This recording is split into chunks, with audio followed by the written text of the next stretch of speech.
Good morning, good afternoon, good evening, depending on where you're watching from. I'm Jason Aponte, and this is called The Day After. Thursday Night Football is over with, and the San Francisco 49ers shocked the NFL world with a gutsy, gritty, unbelievable win. And sometimes you need those in the NFL. If you're new here, make sure you subscribe to the channel. Make sure you like this video for more content as well, too. Really helps us out with the algorithm. And last night was, I don't know about you guys, but again, as an East Coaster, that game went off and I couldn't sleep. And part of it was, pulling receipts on people and, just watching the overall chaos and sending out stupid memes. But I looked up at my watch, my Apple Watch that I go to sleep with, and it said 4:30. Then it said 5:30. Then it says 6:30. And I realized I didn't sleep at all last night. And I guess the way that I'm thinking about this game is I think this is by far one of the best wins in the Kyle Shanahan, John Lynch era in the regular season. Where do I have it ranked? I don't know yet because it's very, very raw and it's very new. But when you think about it, right? Think about the emotional turns because I already watched the game again. That's the benefit of the 49ers playing on Thursday Night Football is that you can go back into Amazon and run it back and just watch it again. It's that feeling of Kyron Williams is about to walk into the end zone and the 49ers are going to lose this game and we're going to say, hey, they put up a really good fight. We feel good about our chances, but, this one's a little frustrating. And then Alfred Collins makes the play of the game. By the way, I know we disagree with PFF when it doesn't, fit our narrative. Highest graded run defender, highest graded defensive player. Edo Gross Models had him beat, but it's 11 snaps to 40. So we're going to give the nod to Alfred Collins. But Alfred Collins knocks the ball out from Kyron Williams. And you go from accepting the touchdown as an inevitability to, holy shit, did that just happen? And then you go and you have the three plays, 1, 2, 3, and then the punt, right? And then, Matthew Stafford makes this unbelievable throw. I mean, I Rich Madrid posted it. Again, I understand, and it's fine. We can talk about it because the 49ers won, but this throw is ridiculous. He spins out of traffic, out of a sack, he throws it across his body, across the field, and it just floats perfectly into Tutu Atwell's arms, who crossed the face of Marcus Siegel. We'll talk about him, and we have a lot of things to discuss about this game. And you start to think, well, shit, there it is, right? Like they're gonna score a touchdown here, most likely. And Sean McVay did something that I still don't understand on fourth down, which is take the football out of the guy who had been cooking for that entire time, Matthew Stafford, and put it in the hands of the running back. That is interesting. That's a choice. I would have absolutely lived and died with Matthew Stafford if I'm going for it on the fourth down, right? Obviously, you don't want to kick the field goal. You're giving the football back, and then it's a sudden death situation, right? Overtime rules. We're big on overtime rules here with the 49ers, right? Like we're very understanding of the overtime rules. But doing that and then having this defensive line, shout out to Chase Lucas, shout out to Siegel, everybody who fired up on the ball and stopped, I just couldn't believe it. I couldn't believe it. It's two times the 49ers snatched victory out of the jaws of defeat. This one is going to be talked about for a long time. I already took my victory lap on predicting this one is a win. I don't care about that anymore. That's done. But I'm more interested in trying to rank this. And I think that's what I'm going to ask the chat. I want you guys to tell me what you guys have in mind for best regular season wins. Let's start with 2019 because we're going to pretend that 2017, 2018 didn't exist, even though 2017 ended pretty well with Jimmy Garoppolo. But throw out a regular season win that you think is better than this, and let's talk through it. And then we'll get to all the other stuff with the game as well, too, because I'm getting this idea right here from Kali. And Kali says, Jason, this win or the win in New Orleans in 2019. So the way I want to contextualize this is I want to go, whatever game you choose, I want to talk about the situation and where the team was going into that game and the thought process I had, and I think we all had. The New Orleans game was for the number 1 seed. The New Orleans game was a litmus test to see what this 49ers team would do in a shootout in the dome. That's still Drew Brees. The two teams, they were both 11-1 if I'm not mistaken going into that game. Can the 49ers keep up with the high-power Saints offense? Can the 49ers go in and have a shootout with Drew Brees and Jimmy Garoppolo? And early on in that game, it was Jared Cook, 2 touchdowns, 49ers down 14-0 in a blink. But remember, Jared Cook gets hurt in that game, and all of a sudden, the guy that they were going to gash the 49ers with is not playing anymore. And then we know what happens. Emmanuel Sanders throws a touchdown. Emmanuel Sanders throws a defender down. He runs in a touchdown. Jimmy Garoppolo makes some very nice throws in traffic to Deebo Samuel. The George Kittle play, field goal, 49ers win. And that's when you started to feel like the 49ers, oh, they're real now. They're real. One last test that they'd have to go through is the Seattle game, which they did. But that one was, yes, they're 11-1, but can they take down the NFC hierarchy, the teams that will put you in a bind offensively? Obviously, they never ran into the Saints again because they never made it as far. But that was a really good one. So that one or this one? I've got to say, and I don't want to be prisoner of the moment, I've got to say the New Orleans one. Just based on the trajectory of that team. You're trying to figure out if you're a Super Bowl contender in 2019, and you went up against an 11-1 team, and everybody was evenly matched. There was no injuries until the Jared Cook injury. And the 49ers did it on the road, and they walked away.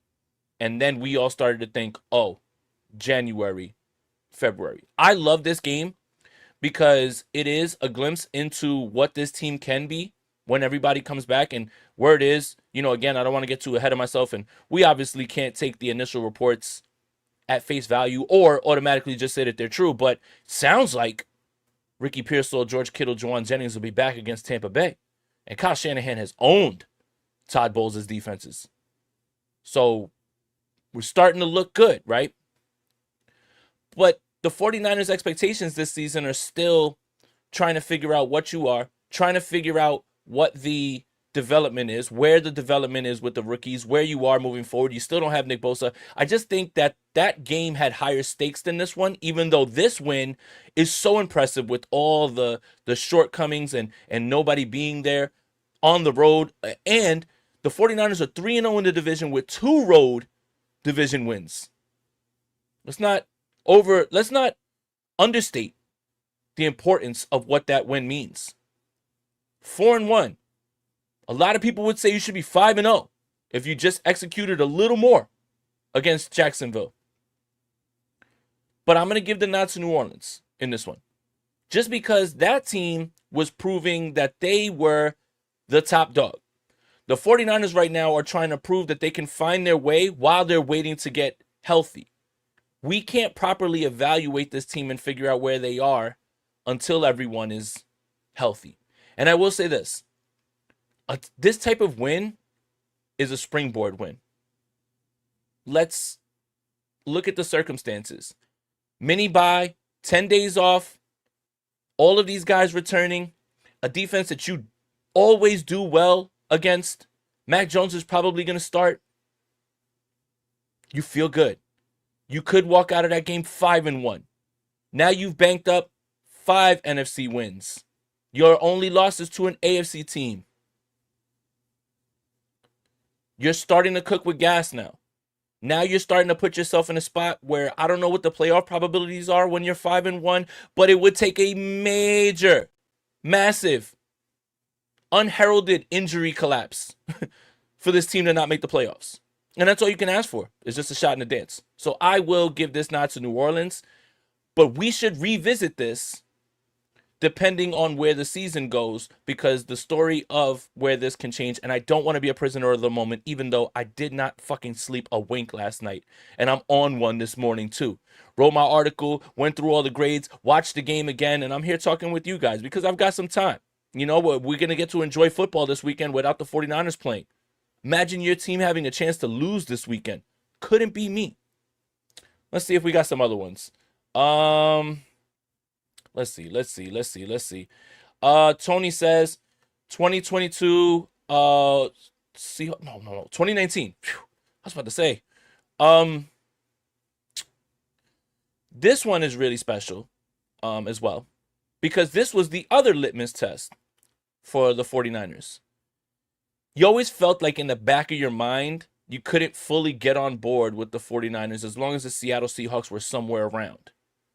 And that game was going to determine whether the 49ers had the number 1 seed in the bye or had to go on the road and start the playoffs, even though they had a magical season. Somehow Seattle was there. Seattle had beaten them earlier in the season. Remember, knocked off the undefeated streak. We had to just see it happen.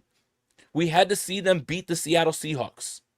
I am going to go the Seattle Seahawks one in this one as well, too.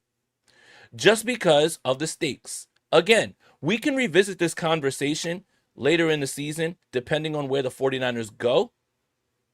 But that stop, number 1 seed, never a doubt after that. I never once was worried about the Minnesota Vikings or the Green Bay Packers stopping the San Francisco 49ers from going to the Super Bowl that year. But you had to see it happen. The New Orleans game and that game were the 2 games that you had to see it happen before you could really say, oh shit, this team is going to the Super Bowl.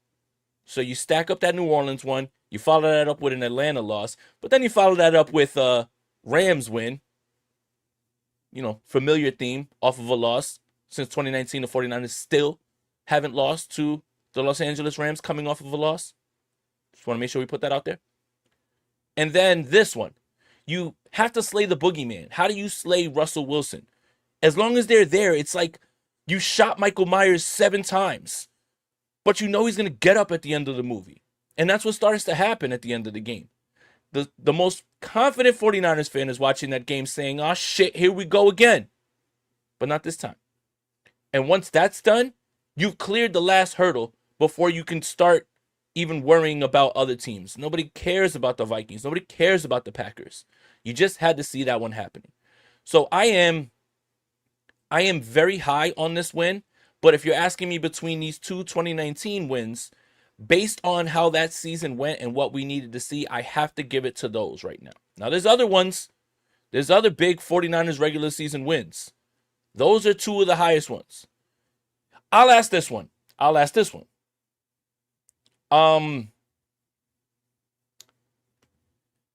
The Jimmy Garoppolo comeback in Los Angeles to send them to the playoffs, or this one?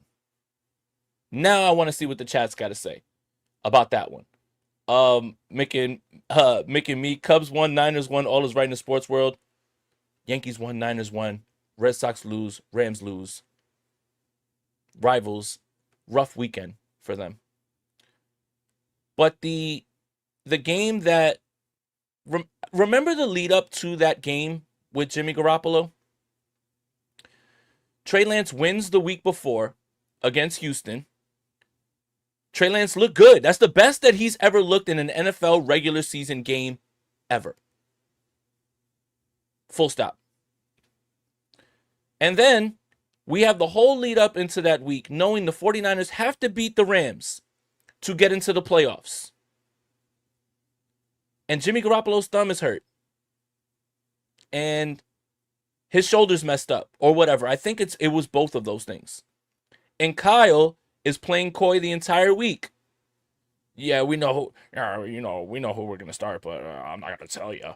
You know, like he's like, you know, making fun of Eric Branch and everything, right? And then you've got the fan base.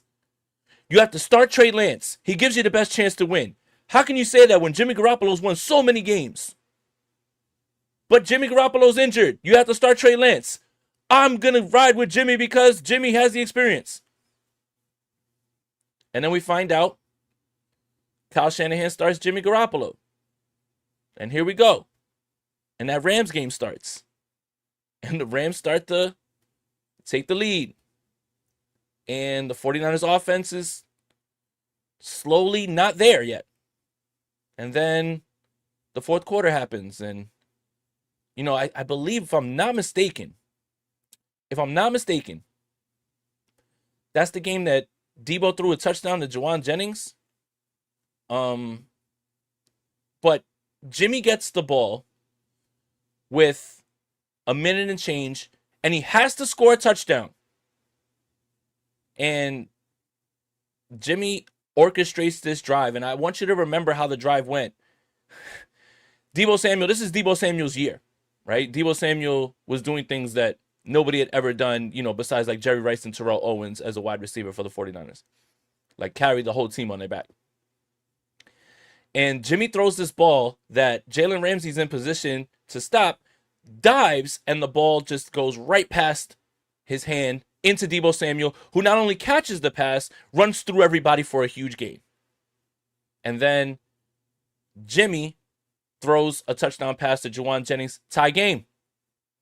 And then the 49ers score, and Ambry Thomas walks it off with a Matthew Stafford interception. So that game, or the game that we saw yesterday, that game, the stakes, right? The stakes, the high stakes, win or go home. Your back's against the wall. Kyle Shanahan can't come back. He doesn't come back in games that he's losing. Never happens. Jimmy Garoppolo's hurt.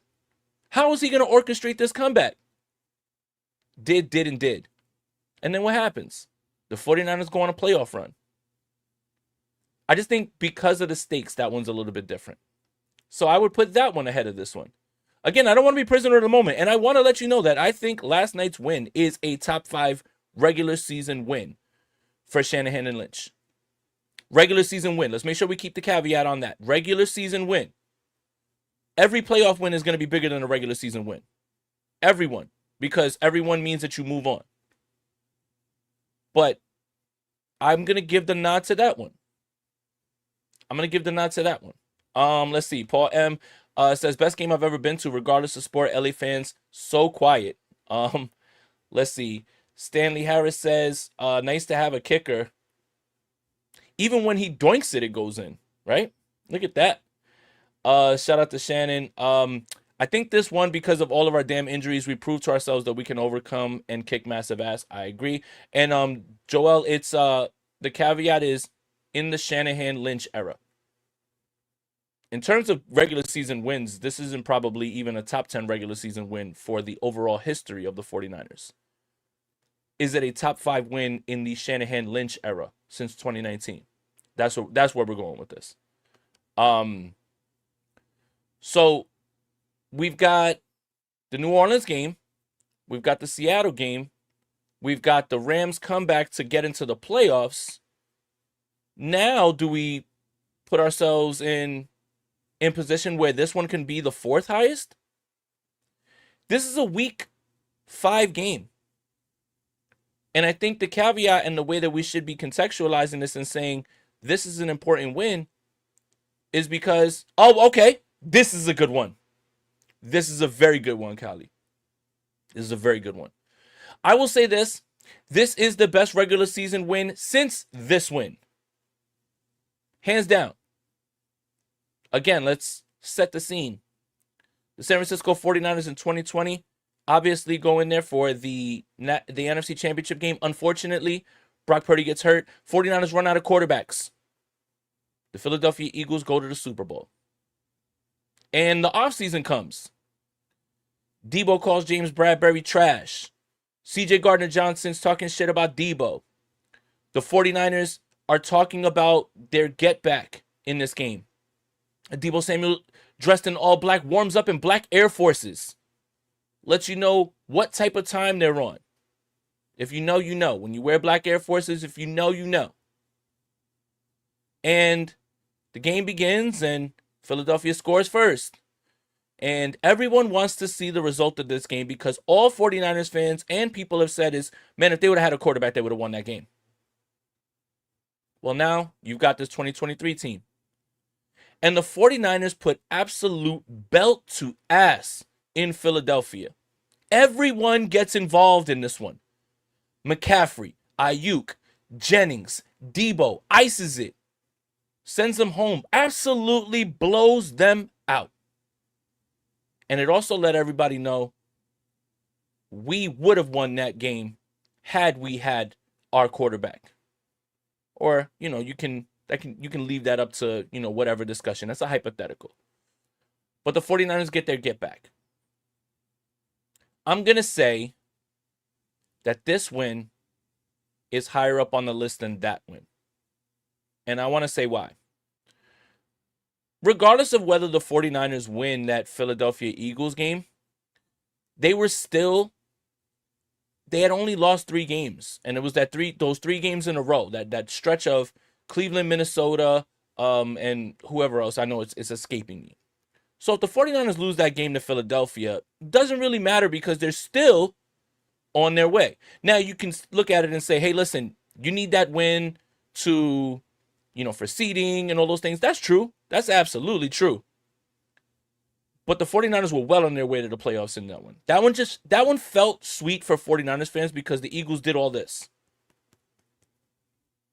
And the 49ers said, when we see you, we're going to beat your ass. And the 49ers went into Philadelphia and beat their ass. That's a big one. That's the most satisfying win of that season for me. Because it just felt like exercising the demons.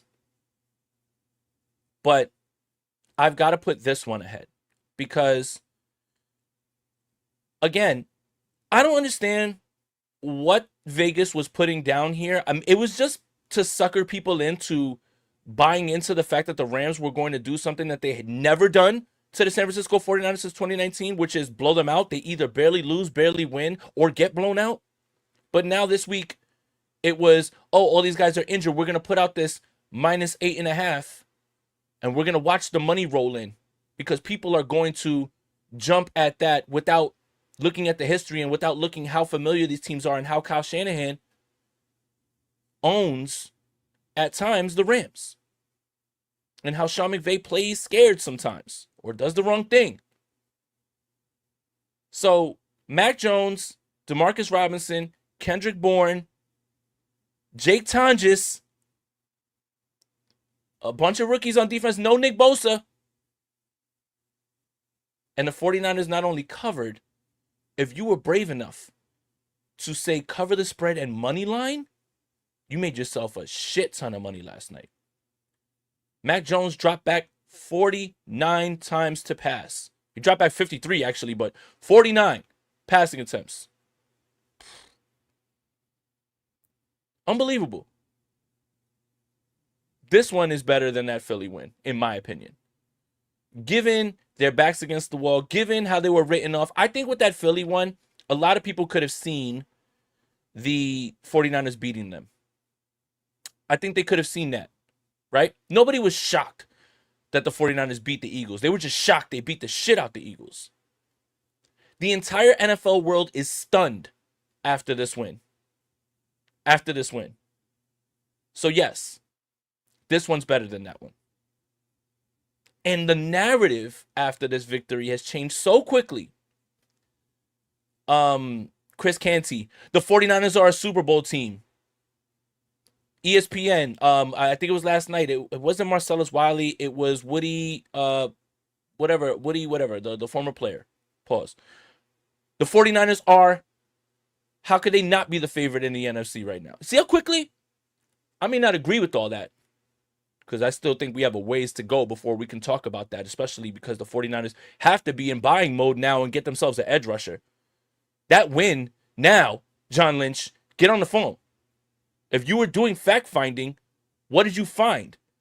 That you're 5-1. And if you land yourself a edge rusher, you can start to really get greedy here. So that changes things. Obviously, it's changed the mind of everybody. Right? Week-to-week league. Last week, season's over. This week, oh baby, here come the 49ers. I don't necessarily agree that they're a Super Bowl team right now. We have a lot of time to figure that out. But being 4-1 with a chance to go 5-1 next week, how could you not be excited for this team as shorthanded as they are? The 49ers have not had an interception and they are 4-1. They're the first team to ever do that. This one is better than that Philly win, in my opinion. In my opinion. Let's see. Shout out to everybody in here. Make sure you guys like this video. Almost 90 people in here. Good morning, good afternoon, good evening, wherever you're watching. Appreciate you for tuning in. I thought this would be really fun to do. It's something that I call the day after. We'll probably do on Thursday night games because usual schedule it leads us up to Sunday and everything as well too. Shout out to our resident statistician. All hail Aponte Damas, football psychic from Jamaica. You might ask what part of Jamaica. He will say right near the beach. Lot of mercy. Shout out to Tony Aponte Damas. I gotta be honest, man. And this is another good one too, right here. No rushing touchdowns. No rushing touchdowns. The 49ers run offense has been bad. No interceptions. 4-1. That is a sign of a team that is tough, believes in each other, and play as hard as they can for each other. I want to ask something else now, chat. Shout out to all you guys in here. I want to ask you guys this. Is this Kyle Shanahan's year to be coach of the year? Now, let's look at who the potential candidates could be. Nick Sirianni's going to be there because the Eagles are going to win a bunch of games. Matt LaFleur, they tied, but I think he's a really good coach and he does a good job. If the Seattle Seahawks continue to win games and make the playoffs, Mike Macdonald will certainly garner votes because he won 10. Steichen, it's a very good one. Steichen's a very good one with the Indianapolis Colts. By the way, the Colts almost beat the Rams as well, too. But could you argue that this is Kyle Shanahan's best coaching job? Because we're not just talking about, injuries to starters. Nick Bosa, George Kittle. You came into the season without Brandon Ayuk already. You lose Ricky Pearsall. Juwan Jennings hasn't been healthy the entire time. The healthiest, knock on wood, you hear me knocking on wood, right? Since everybody believes in jinxes and the Easter Bunny. The healthiest San Francisco 49er on offense is Christian McCaffrey. Can't make that up. Mac Jones is 3-0. Brock Purdy's 1-1. No Nick Bosa. No starting quarterback that you went into the season with that you just signed. No Kittle. You lost him immediately how the season started. You starting Marquez Valdes-Scantling, Kendrick Bourne in these games. This is 100% the hardest coaching job that he's ever had to do. And they're at 4-1 right now. In a year that, let's just put it on the table. In a year that was written off basically as a fact-finding season as to figure out what is the next step for this team under Kyle Shanahan. Meaning, we're not punting this season, but we are going to play a lot of rookies, and we are going to take our bumps and bruises, and then we'll recalibrate, and we'll get back to it next year if that's the case. But now, 4-1. Chance to be 5-1. Chance to get all these guys back. This is crazy. This is crazy. And this is probably right now, through 5 games, Kyle Shanahan's best coaching job. Shout out to Robert Saleh, too. That helps a lot.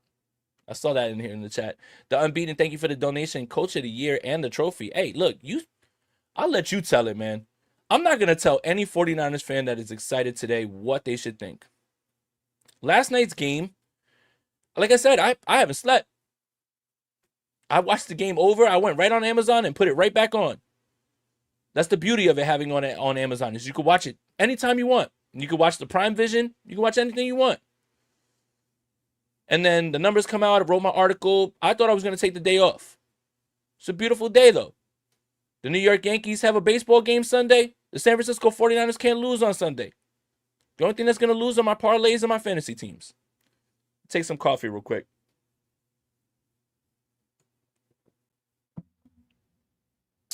Let's see. The Unbeaten says, I'm optimistic this year because of schedule. For sure. Now, I do want to say this. We we look at the schedule, right, in the beginning of the year, and you say, this is a win, this is a win, this is a win, this is a win, this is a win. Okay. But then we forget that the versions of those teams aren't going to walk through that door this year. So you lose to the Jacksonville Jaguars because they have a really good offensive line and they have a good defense, and they did enough things to win that game. Probably a game that every 49ers fan before the season started said, that's a dub. Shit, I know the week before, I was like, man, this is a dub. For the most part, I usually pick the 49ers all the time. You know that. Or I at least give you the pathway to how they win. But you look around and you start to say, okay, the hard part of your schedule was supposed to be early on. And it was, in my opinion. Seattle, thank God we played them in week 1. I really don't want to play them when they get it together. Hopefully, that week 18 game doesn't mean a thing. Arizona, you found a way to win when those games are always annoying. And they have a very good defense as well, too. I have to give them props. Tampa Bay's next. You beat the Rams. And then you look around and you see Houston, Atlanta. Once you clear this little part of the schedule, Carolina, the Bears, you're starting to get into the portion where you should really start to run off games. And the 49ers have started their season on the road for the most part, right? 1 home game. Wait, is that true? Yeah. 2 home games. Wait, is that true? No, one home game. So you're going to be home, not have to travel. The Giants game is probably the last time you're going to have to travel. Now, that Giants game looks a little bit different because maybe, the Jackson Dart thing and who they are, but you still expect the 49ers to win that game. By the way, if the Giants want to be generous, that's right around the trade deadline. Just send Kayvon Thibodeau to the other. It's 2 home games. I'm sorry. Just send Kayvon Thibodeau over to the other locker room, and we'll take him.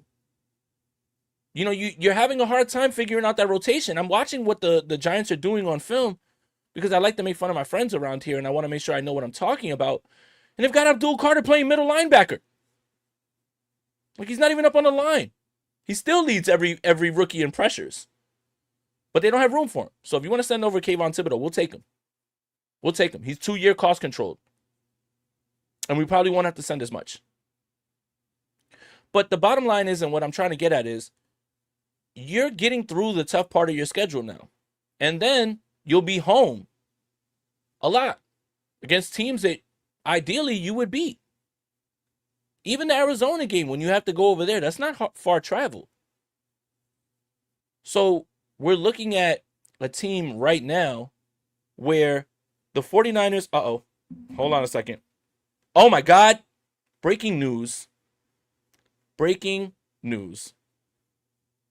The 49ers are hoping to open the practice window for Malik Mustafa next week, meaning before the Tampa Bay game. So possibly Jauan Jennings, possibly Ricky Pearsall, George Kittle, and Malik Mustafa. But we do have injury updates. Upton Stout has an ankle sprain, not a high ankle. He's day-to-day. Kalia Davis, surgery on broken hand this afternoon. Doesn't sound like he's going to be missing any time. Yetur Gross-Matos will miss some time with a hamstring strain. That sucks. He's been playing so well. That sucks. Alfred Collins has a sprained knee. Now, 49ers tight end George Kittle is a long shot to have his practice window open before Tampa. Kyle Shanahan said the following week is more likely. So no George Kittle this week, unfortunately. Let's throw some hot water on that, or cold water. But he didn't say anything bad about Ricky Pearsall, and he didn't say anything bad about Jauan Jennings. All things considered coming out of this game, that's okay. And this is really good too. Tonjes has been a beast. And for the first time, the 49ers have a legitimate number 2 tight end. Nothing about Mac. So with Mac, it looked like his brace was messed up, but I don't know if you guys noticed. He was cramping and he was sick during that game, which is why he's eating a banana on the sideline. He's going for the Gatorade. He's dehydrated. He's dry heaving. And they're working on his arm because he's cramping. He has 10 days. If Kyle Shanahan is not saying anything about it, I'm not going to say anything about it. But yeah, he's okay. But I do, I wish George Kittle was coming back this week. But hey, if the 49ers can't get it done with Ricky Pearsall, Jauan Jennings, Kendrick Bourne, Demarcus Robinson, Christian McCaffrey, Mac Jones, against that Tampa Bay defense, who is absolutely banged up. Go ahead and take a look at their injury report. There'll be no Mike Evans that week, maybe no Bucky Irving. Jamel Dean is getting cooked anyway, but he's injured. The 49ers still are in a spot to go 5-1. So, yeah. It's still lining up. I'm kind of bummed about the Kittle thing. I wanted to see him get right back out there, but take your time. Take your time. I'd rather you come back later and they can still win this game. It's not like if George Kittle doesn't play. Now, all right, I will say this though. I will say this. I am eager for George Kittle to come back because I wish that I could figure out if him being added to this blocking scheme is the key to unlocking the run blocking. Damn, that was a lot of... Somebody read that back to me. It sounded like, I was rhyming right there. I do think that I want to see, before I jump out the window, because I wasn't very happy with what I saw yesterday, and oh baby, the offensive line is scary. Connor Colby's struggling. Maybe he's hurt. Sure he's hurt. But geez. But yeah, I want to see what George Kittle looks like in this offense again with the run blocking, so I can make a definitive answer with where we are as a run blocking unit. So unfortunately, George Kittle's not going to be back this week. If you're just tuning in, it'll be week 7. So even with the extra days off, they're not going to open his practice window. But I'm going to look through my phone again. I don't think I saw anything bad about Ricky Pearsall or Jauan Jennings returning or anything like that. I think that's something that is kind of interesting. So a return for next Sunday, a long shot. Malik Mustafa's practice window is going to be open. He may return in week 6. And as far as injuries go, Upton Stout ankle sprain, not a high ankle day-to-day. That's fine. Chase Lucas can play. That's probably why you saw Chase Lucas at the end of the game. Chase Lucas came up with probably the biggest play of the game, with the run stop. Kalia Davis having surgery on broken hand. He's going to be in the club. It's fine. He'll miss maybe a game. He's actually been playing well. Shout out to Kalia Davis. It was his birthday yesterday. That sucks. The Yetur Gross-Matos thing is really bad. You're already down so many defenders, especially on the defensive line, and he's been so good. So good. I don't know if anybody's noticed. So good. So yesterday, in true pass sets, 100% win rate. He only played 11 snaps because he wound up getting hurt. But if you look through all the games, he's consistently winning. And the flexibility that he has. He's very good when he plays. The problem is he doesn't play. Alfred Collins has a sprained knee, probably from carrying the run defense on his back. That's what they should have said with that caveat. But all things considered, going into this game, with the way that the Bucs are defensively, they've been giving it up to everybody. Did you watch Tyrod Taylor and the Jets shred them? By the way, they have poor special teams. The 49ers still should win this game against the Bucs. Now, we're going to see what the Bucs look like against Seattle. No Mike Evans, no Bucky Irving. And if Seattle's real, we're rooting for the Bucs. We're rooting for the Bucs. We're rooting for the Bucs and we're rooting for the Titans. You want to keep this NFC West thing going.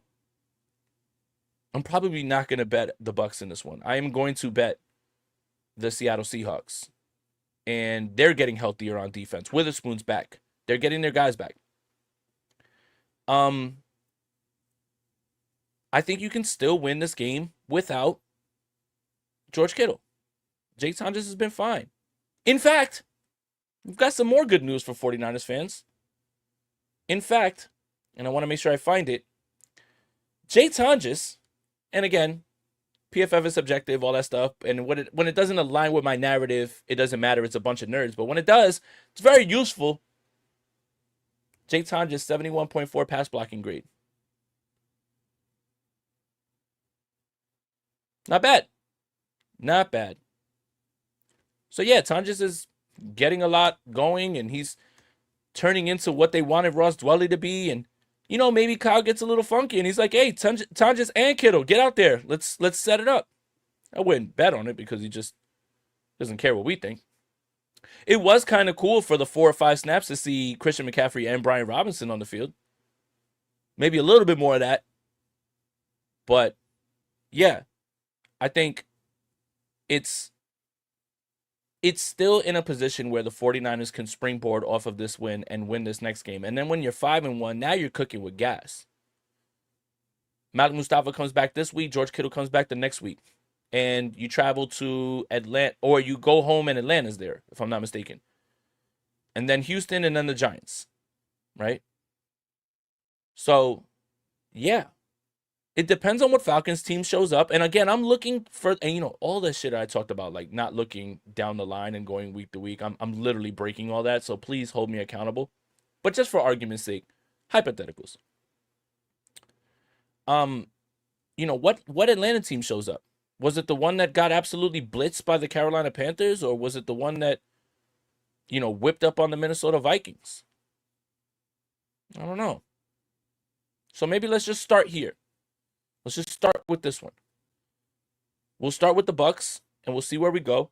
But I see the 49ers beating the Bucks here, even without George Kittle. Shout out to everybody in here. 42 minutes. I've been yammering away. Hopefully I've been making sense. Over 100 people in here. Guys, drop a like on this video. Helps me out a ton. If you're brand new here, I know you're going to want to stay. Make sure you hit that subscribe button. Helps us out a ton, man. The 49ers shocked the world yesterday. So we're just kind of right now, because we have idle time, and before we start getting into all the stuff that I know is down the line and it's already starting about the quarterback controversy, I'm not partaking in that right now because I don't want to.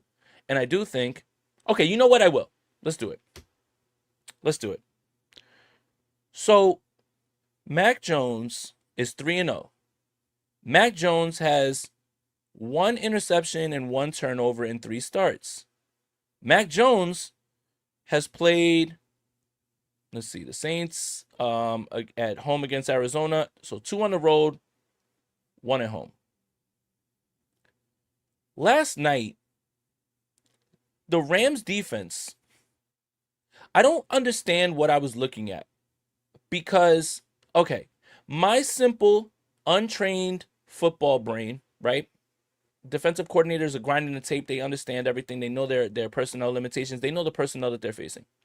My simple football brain is, you don't have natural separators at the position. You don't have a downfield passing attack.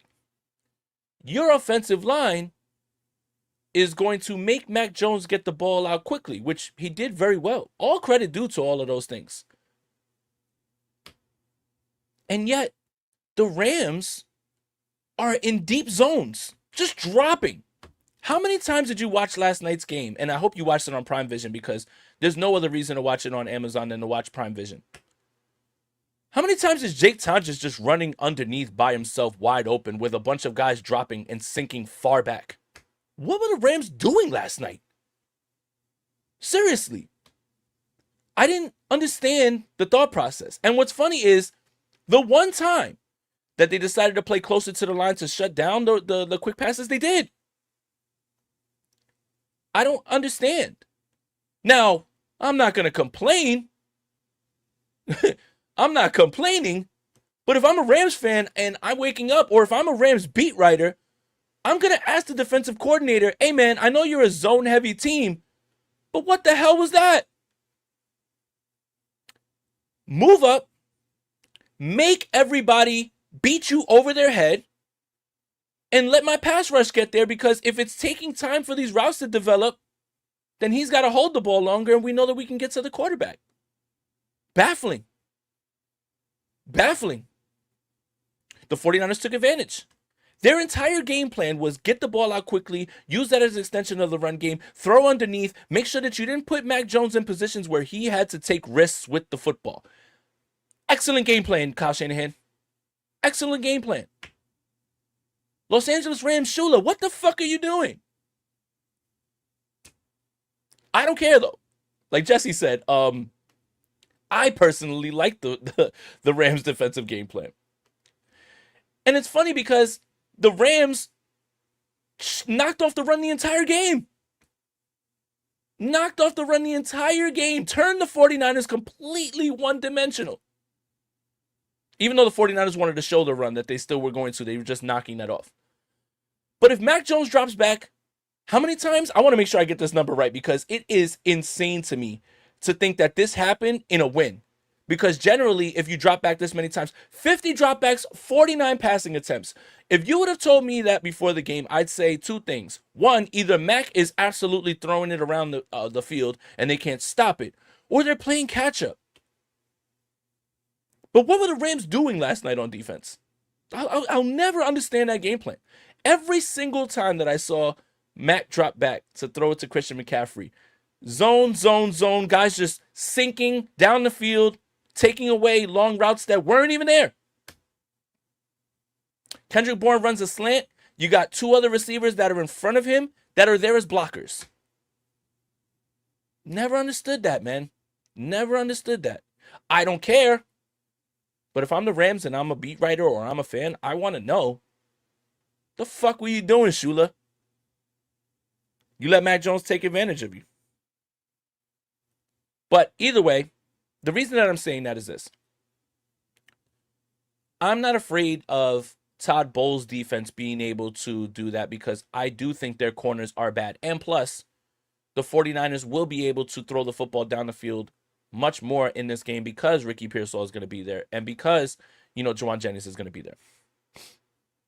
But I do fear that if it is a time where Mac is pressed at the line and all those things, I do fear that maybe there's going to be a time where you see some different things. Mac played phenomenally. He's 3-0. The 49ers are in a great quarterback spot. I feel much better if Brock Purdy has to miss extended time than Mac Jones is here. I think all of those things are true. I do want to wait before I start to say you have to play Mac over Brock Purdy before I see Mac in, well, one, with this entire offense, right? Or with as many weapons as possible without them being hurt. Even the Saints game, Jauan Jennings was banged up. I want to see a little bit more. That Arizona game got a little hairy, right? Got a little hairy for Mac. And then he came back and, obviously they won. But I'm not there yet. I'm not there yet. I still believe a fully healthy Brock Purdy is the best option for this team and is still the quarterback one. I'm not there with a quarterback controversy right now. I'm not. The 49ers are in an advantageous spot where both of their quarterbacks can operate this offense and they can win games. I think that's amazing. How many teams have that? Like I said last night, how hard is it for the Cincinnati Bengals to even get a first down?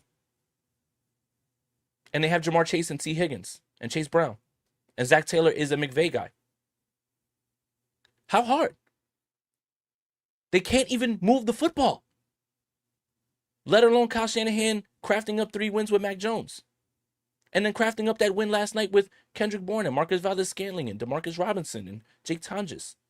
And Christian McCaffrey touching the ball 350 times. It's another thing. The Rams seemed shocked that Christian McCaffrey was involved so much in the passing game.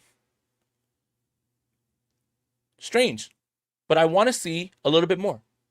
I want to see more. I need to see more. And I don't think that we need to worry about that right now. I don't think we need to worry about that right now. If we're going off the injury reports, it sounds like Brock's going to need more time anyway. So we're starting a quarterback controversy when the starting quarterback might not even be healthy enough to play. So we can table this discussion. I don't think there's a quarterback controversy. because there isn't the need to have one yet. And I need to see Mac Jones with healthy Pearsall, Kittle, Jennings, in the coming weeks. And then I'll have a firm grasp on everything. I just don't think that we need to rush to that. But it is going to be absolutely talked about. So if you don't want to hear that, I suggest you detach from social media. I suggest you detach from the talking head shows. Like, oh, today's Friday. I don't even want to know what that dork Nick Wright had to say about that game. I don't even want to know. Hold on, Chris, hold on. Mac Jones, hold on. You're telling me, that's like literally, that's how his stupid ass rant is gonna start. But if you have a problem with the quarterback controversy, you probably want to just stay away from and steer clear from all that. Me, I'm choosing myself. I'm choosing happiness. I'm choosing to hang out with you guys. I'd rather talk through my thoughts with you guys and just enjoy the time that I have as a winner. And Sunday, I don't have to worry about anything but, my parlays getting cooked and all that stuff. But if you don't want to hear this, if you don't want to talk about it, it's going to be on 49ers YouTube, on 49ers social media, everywhere, any talk show, anything like that. So if you want to detach, now's your time. What I've basically been doing is just enjoying this win because there's still a lot to take away from it. The film's still not out. I've only watched it twice on Amazon through Prime Vision. It's not the film. But I really just, I'm just choosing myself. And if you guys want to just enjoy the win, I don't blame you. You should. If you want to partake and you want to give your thoughts, go ahead. Everybody's able to do whatever they want. But buckle up. If Mac Jones has one more good game against the Bucs, which I think he will, oh, baby. Oh, baby. The good news is that Mac Jones has cost control for 2 years. That's it. And I see the comments. I've said it. I think a 100% fully healthy Brock Purdy is better than Mac Jones. But Mac Jones is a very capable backup. And Mac Jones has done a great job. I think all of those things can be true. But if you don't want to hear that, right? And I think Mac, again, he went to the podium and said, I'm not here for that. He goes, I'm here to back up Brock. I like Mac Jones more and more, man. Looks like he's matured. This is a good question. Mac Jones is the hot hand. Do you stop the hot hand streak? Now, this is interesting. We're 49ers fans, right? Quarterback controversy follows us no matter who's the coach, who's the quarterback. What's the era? Joe Montana, Steve Young. Shit, I'm old enough to remember Steve Bono over even Steve Young at times. I remember 49ers fans, even though I live on the East Coast, I remember them saying that bullshit. Kaepernick and Smith. Right? Trey and Jimmy. Brock and Trey. Sudfeld and... Nah, I'm just playing. But this is an interesting way to look at it, because when Colin Kaepernick went in and he took the job, you saw the difference in what that offense was. And it was hard to rationalize to the fans after you watched Alex Smith be very capable and play his best football under Jim Harbaugh. You saw the divide in how explosive that offense was. And you can't go and look the fans in the eye and say, we're going back to Alex Smith, who is 5 yards per attempt, 6 yards per attempt, from this guy who runs like a fucking gazelle, has a cannon, and is literally putting so much pressure on his defenses with RPO because it was so brand new. So that's the part, right? Whether it works out or not, if you're watching something that is a clear divide between the two offenses, and I don't know if we've seen that yet. What we've seen is that Mac doesn't turn the ball over as much as Brock Purdy has. I don't know if we've seen a seismic jump, and we won't know until we see the pieces around him return. Pearsall and Kittle and Jennings, when they're all at least as close as they can be to healthy. But this is going to be interesting because if he goes out there like I think he will, against the Bucks and tears them up, through the air, and then Kittle comes back the next week against Atlanta, and they do it again, you're starting to get into a spot where you're just like, hey, how can you, right? You feel comfortable. He's protecting the football. He's operating the offense. All these weapons. Now the downfield shots are coming open. Maybe even the passing game and those passing targets. Maybe the run game comes alive, which Brock could take advantage of too as well. I'm not gonna say that could only happen under Mac. That's not true. But it is gonna be interesting, and there is a hot hand thing, right? It has to be feel, and I am just happy that I don't have to make that decision. I'm just happy I don't have to make that decision. We'll leave that to the guys in the building that are far smarter than I am. Over 100 people in here, 56 minutes. Shout out to all you guys. Drop a like. If you're new here, subscribe. You want to stay. 49ers, we're talking quarterback controversy and everything. I kind of got roped into it. Let me get some coffee real quick.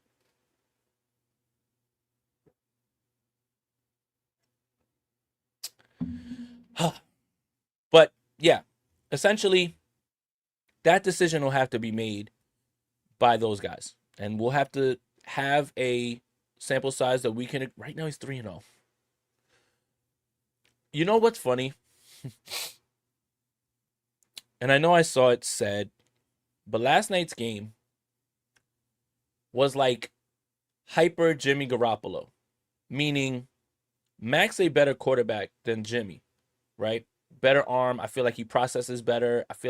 But that short underneath, yards after the catch, get the ball out quickly. We're not going to take shots downfield. We don't want to that was like such a Jimmy game plan, which Mac heightened because he's better than Jimmy.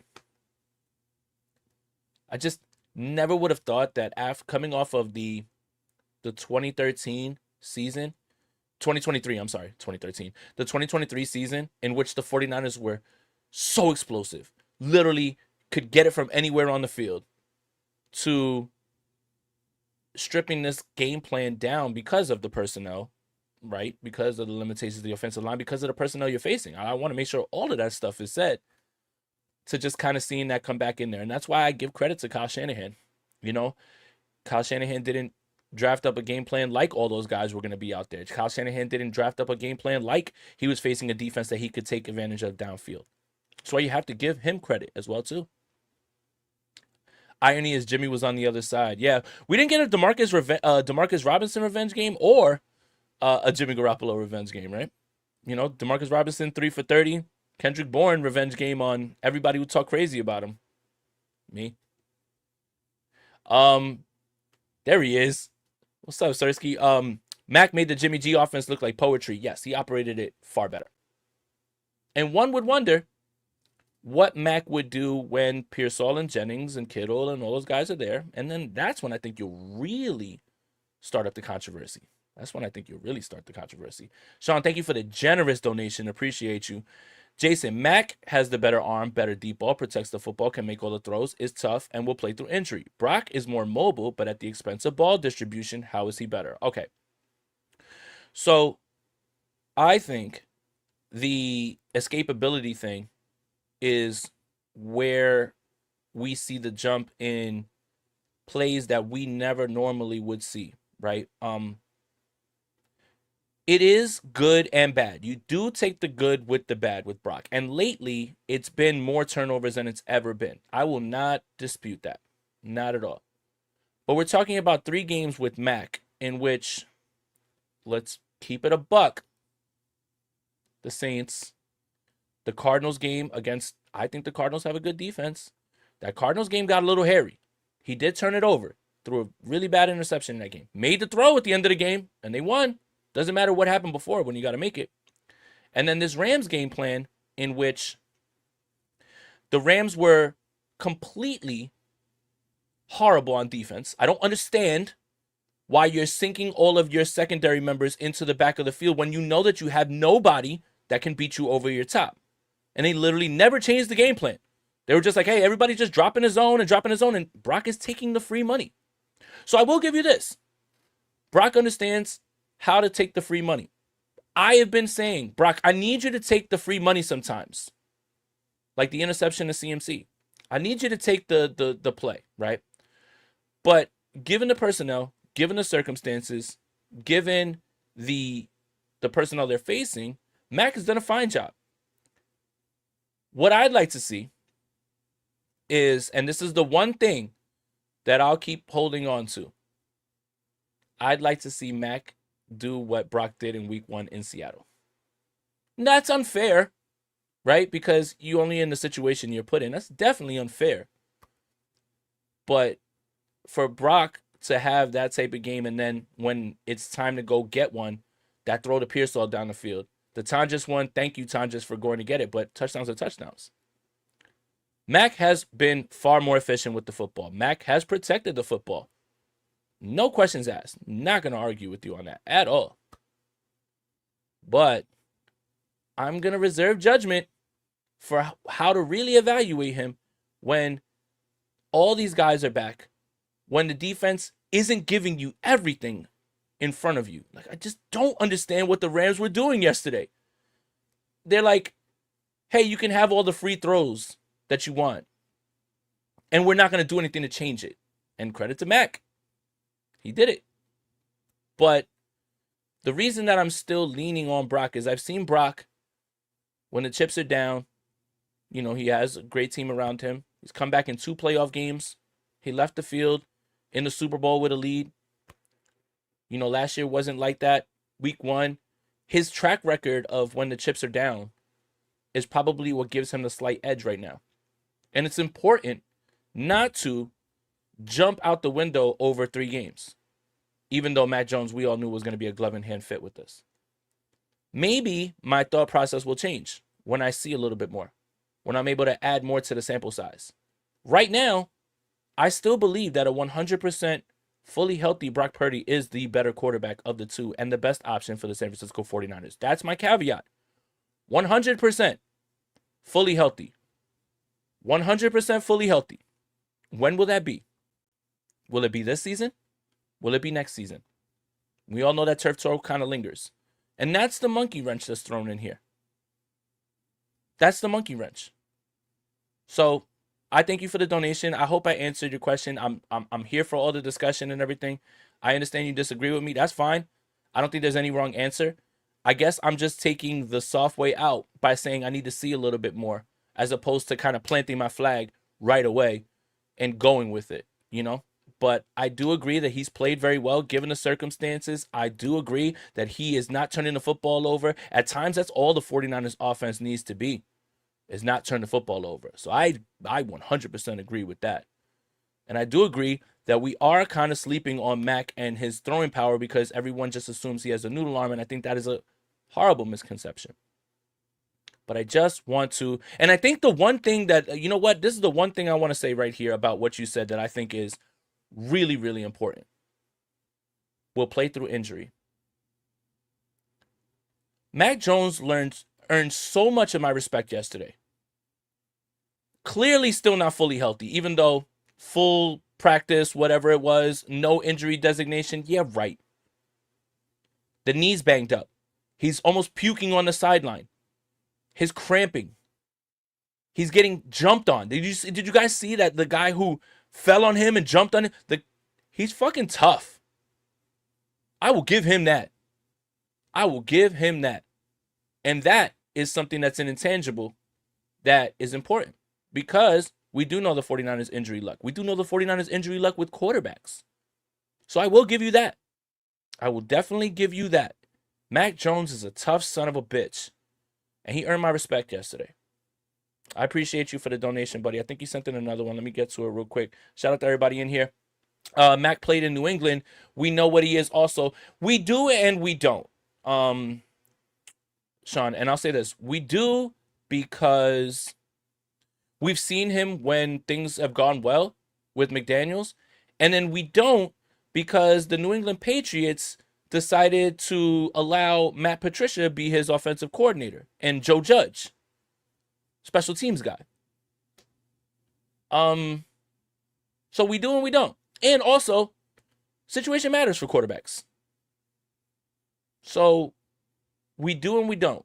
What we do know, and I think this was something that you didn't have to see anything. You knew that he was going to be fine in this offense, given how quickly the ball's got to come out, the timing routes, how he processes. I think all of that stuff was a glove in hand fit. But New England did him no favors. The one year that they did him favors, he made the Pro Bowl. The other years, he looked pretty bad. I think last year was a lot more telling, even though the Jaguars went 2-6 under him when Trevor Lawrence got hurt. I would say last year was really when I was like, oh shit, maybe we're sleeping on Mac. The 49ers, the Jaguars didn't lose games because of Mac. And again, I'm going to point to this. The reason that everybody's excited about Brian Thomas is not because of Trevor Lawrence. It's because of Mac Jones. And Mac he looked free in that offense. He looked like he was playing loose. And that's when I started to say, man, you know what? There is something here still. There is still a guy here. And then when you bring him in and you realize that when he's asked to step up and execute the offense, he can do that. So this is going to be something that's going to be talked about. It's going to be talked about over and over. Appreciate you, Cynthia. Glad QB2 is playing great. I say go with the healthy QB right now to be determined on a game-by-game basis. Cynthia, thank you for the generous donation. Ever the voice of reason and level-headedness. 100%. 100%. I mean, I think, again, this season was about information gathering. You're going to have a chance to gather all the information you want with Mac, considering what they're saying about Brock Purdy. And how some are saying that it's going to take more time. Some are saying that, it's not as bad. We're going to find out. But do you sacrifice trying to find out whether he's fully 100% healthy and pushing him out there when he's not, when you've seen what Mac can do in this offense? Herein lies the quarterback controversy. Not that I believe that there is one, but the coaching staff has to do what's right for the team. If you feel like your offense is going to be better with a 95 to 100% Mac Jones instead of a 75 to 85% Brock Purdy, then you have to make the right decision. You just do. And I'm glad that I don't need to make that decision. I'm glad. Because I don't know how healthy all these guys are. For instance, last week, Brock Purdy was a full participant on Friday. And no injury designation going into the Jaguars game. And the Jaguars game starts, and you're like, oh shit, he's not right. And even the booth is saying it. Okay, so why is he full? Why does he have no injury designation? And Mac was questionable and QB2. Fast forward to the next week, and Mac is full participant and has no injury designation, and he's clearly still dealing with the PCL injury that he sustained in training camp. So I take what they say on the injury report with a grain of salt. My question is this. Isn't that lying? Unless you can just spin it that, hey, he re-aggravated his toe during the game. I guess that's the way you get around it. But you're outright lying. Full and no injury designation? Brock Purdy's clearly not right. And then Mac is questionable, and we start running with the narrative that the reason that Brock is playing, even though he's not 100, is because he's healthier than Mac. And then Mac is full against the Rams, but Mac is clearly one hit away from the PCL acting up and him limping around. I don't know. So the idea that one is healthier than the other, or play them when they're healthy, when the hell are we going to know either of these guys are going to be healthy? Just something I'm thinking about in my head. I don't want to be negative or anything like that, because the 49ers are 4-1. Chance to be 5-1. But in terms of the quarterback controversy, the fact that both of these guys are banged up, It just further muddies the water and the discussion. I don't know. But thank you for the donation, Cynthia. I hope you're enjoying your Friday. I hope you guys are all enjoying your weekend. 100 people in here. I can't believe we did it hour 10. I don't even know what we were going to talk about this entire time. You know, it was going to be me breaking stuff down, or, you know, we got into where we ranked last night's game. I saw the comment. I still have last night's win over that Philly win for the reasons that I laid out. But I want to say this. The 49ers right now are in a position that they couldn't have dreamed of, and how quickly things change in the NFL. From the sky is falling, you just lost to the Jacksonville Jaguars and Trevor Lawrence, to now it's time to buy an edge rusher because you can start to get greedy. And you've literally just shocked the NFL world by beating the Los Angeles Rams with a severely undermanned team. Picture this. What if I told you the San Francisco 49ers would have Brock Purdy, Brandon Ayuk, Ricky Pearsall, Jawan Jennings, George Kittle, Christian McCaffrey on offense, and the Rams would be starting Jimmy Garoppolo, Tutu Atwell, Whittingham, Terrence Ferguson, and Blake Corum, and the 49ers lose? Think about that. How that's a missed opportunity. And how many other teams would be able to say that they could overcome all of those things? It's a credit to Mac. It's a credit to Kyle Shanahan. It's a credit to the buy-in. It's a credit to Robert Saleh. It's a credit to a team that showed you year after year they did not know how to win close games, and all they've done they've been in all close games. Some could say they're 5-0. You know, I could make the argument you're a player 2 away from being whatever, 2-2, 2-3, that's how close the margins are. But the 49ers are bought in. They're playing for each other. The coaches are coaching their ass off. This is Kyle's best coaching job through 5 weeks. And they just did something that if I would have told you another team had to do, you would say is impossible. Just how it is. Also, by the way, Sean McVay's got to be fired, right? He choked at the end of the game. Am I doing this right? But yes, this team, you can have all these good vibes about them because all these things that I've said are true. They're still awaiting all of the reinforcements. You have 2 quarterbacks that are capable of winning games. You have one that he's not even capable of losing.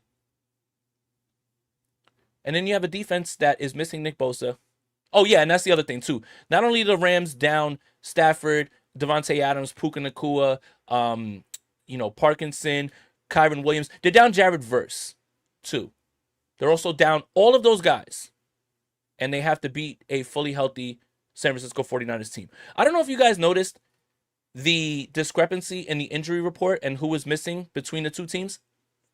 Last night, the Rams were missing Rob Havenstein, who is their worst offensive lineman by every single metric at right tackle, and I don't know, a safety, I think. That's it. 2 people. And that's what happened. For all the people that talk all that shit about Kyle Shanahan, right? He coached circles around Sean McVay and those guys yesterday. The reason that they were continuing to be in that game, Matthew Stafford's really fucking good at football and annoying. Some of those throws are insane. Puka Nacua got held to a season low 85 yards. Him and Devontae Adams are still not on the same page. There was definitely some times where the throws were there. But Kyle Shanahan coached circles around those guys. So did Robert Saleh. Didn't look pretty. But the sum of the parts on defense, they did the best they could. Marcus Siegel was getting picked on. Upton Stout's a liability when it comes to bigger people in coverage. But these are the bumps and bruises that Robert Saleh was talking about, that they're going to go through, and they are willing to go through to make sure that they fact find about what this team is. And you just hope the development's there. Alfred Collins is growing. Went from all-time bust in training camp that he was labeled to best run defender last night. Huge play. I want you guys to go back and listen to the play as well, too. You can hear him punch the ball out. That's how big of a man he is. It felt like the Hulk punched that ball out. But the 49ers right now are a team that is extremely well coached. You watched the coaching discrepancy yesterday. Yes, Sean McVay's won a Super Bowl, guys. Don't get in my comments and be snarky. But that was years ago. Right now. In these last few years, Kyle Shanahan's been out-coaching Sean McVay. And the reason Sean McVay was in this game, the reason Sean McVay has won so many games, first he did it with Jared Goff, which he deserves all the credit for. So that Matthew Stafford's really fucking good at football. Still a top guy. We're going to have to have a discussion soon about Stafford. He's definitely a Hall of Famer. I don't want to argue that anymore. But look how good he is still. That throw to Tutu Atwell is disgusting. I implore you guys to watch it. And thank God that Sean McVay didn't put the ball in his hands with a chance to win this game. I also want to say one more thing. And I'm going to get out of here because it's hour 15. I've got some stuff that I got to get done and everything. I didn't expect this to go that long. In no form or fashion, not in any world, not on any Thursday, did Mac Jones outplay Matthew Stafford yesterday. Doesn't mean that Mac wasn't good. He was great. But I better not see anybody saying, oh my God, he outplayed Matthew Stafford and it's not even close. No. No. The reason that defense was on his heels is because Matthew Stafford was dealing. But no. Let's just make sure that we say impressive win. The San Francisco 49ers coached circles around the Rams yesterday. They executed. They came up with big plays. They turned the game around. But in no world, not on any field, not on any Amazon broadcast, not on any All-22 tape, did Mac Jones outplay Matthew Stafford yesterday. Just want to be, just want to be clear. Just want to be sure. Almost 90 people in here. Appreciate you guys. Again, if you're here, please drop a like, subscribe as well too. Just wanted to get on here and talk with you guys and talk through this as well. It was a great discussion. I appreciate everybody. Shout out to all the channel members. I see Tony. I see Gojira. I see Stories. Cynthia. Thank you. Vish. All of those guys. All you guys. I appreciate you guys. I appreciate your support. Enjoy the win. Enjoy the weekend. All of those things. I'm thinking about maybe doing a fantasy show on Sunday, but I might want to retire because I haven't been getting my my picks right. But we'll see. But I want you guys to enjoy the rest of your weekend. It's 3:47 on the East Coast. Wherever you are, I'm sure it's a different time, whether it's early or whether it's later. But enjoy the rest of your day. Enjoy the rest of your weekend. Enjoy your time with your family because we have a stress-free Sunday. But as always, go Niners.